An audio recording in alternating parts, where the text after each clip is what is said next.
L-20 sena tal-Ikirix minn April fuq 1.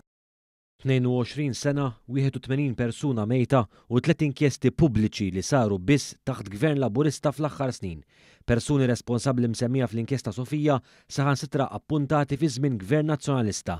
Dan minn barra li fl-2009 gvern nazzjonalista kompletament injora rakkomandazzjonijiet mill-qorti biex jissaħħaħ is-settur tal-kostruzzjoni.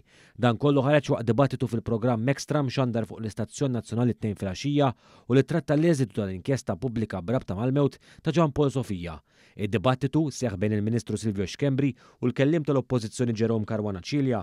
Kien hawn li Xkembri espona l-fatti propja dwar l-inkjesti pubbliċi u l-inċidenti fuq il-post tax-xogħol f'pajjiżna li lin minn dak li jgħid il-Partit Nazzjonalista.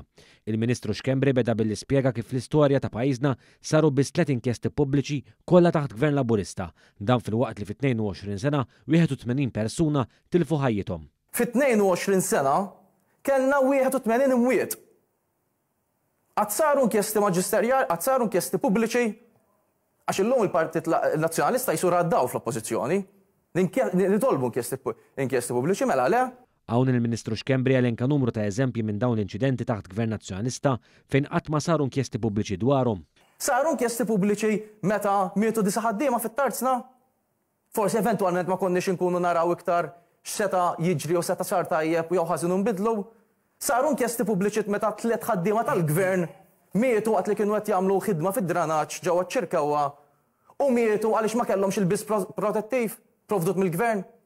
Saru inkjesti pubbliċi meta kien hemm persuna mietet fil-kustodja tal-pulizija u ntfew il-kameras. Xkembri saħansitra indirizza l-għajta tal-Partit Nazzjonalista biex jirreżenjaw ministri ta' gvern laburista brabta mal-inċident ta' Sofija.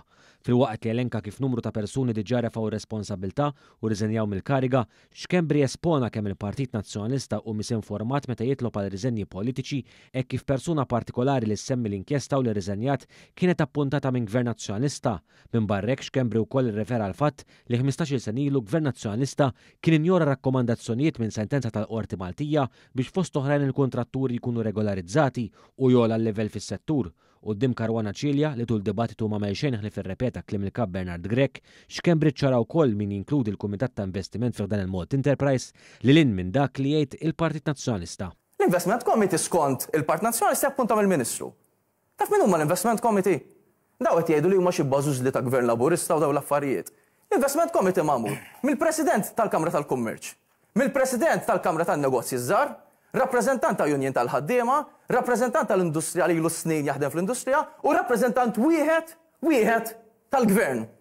Minn 5 nisperaw li issa mhux qed ngħidu li Chamber of Commerce u l-Kamra tan-Negozji żgħar xi nies appuntati minn gvern laburista? Għaliex intom qed tgħidu sfiduċja sħiħa f'dawn l-entitajiet. Issa meta tmorru tistidnuhom id-Dar Ċentrali tal-Partit Nazzjonalista, għejdulhom intom ma tafux x'qegħdin tagħmlu u għandkom tirreżenjaw.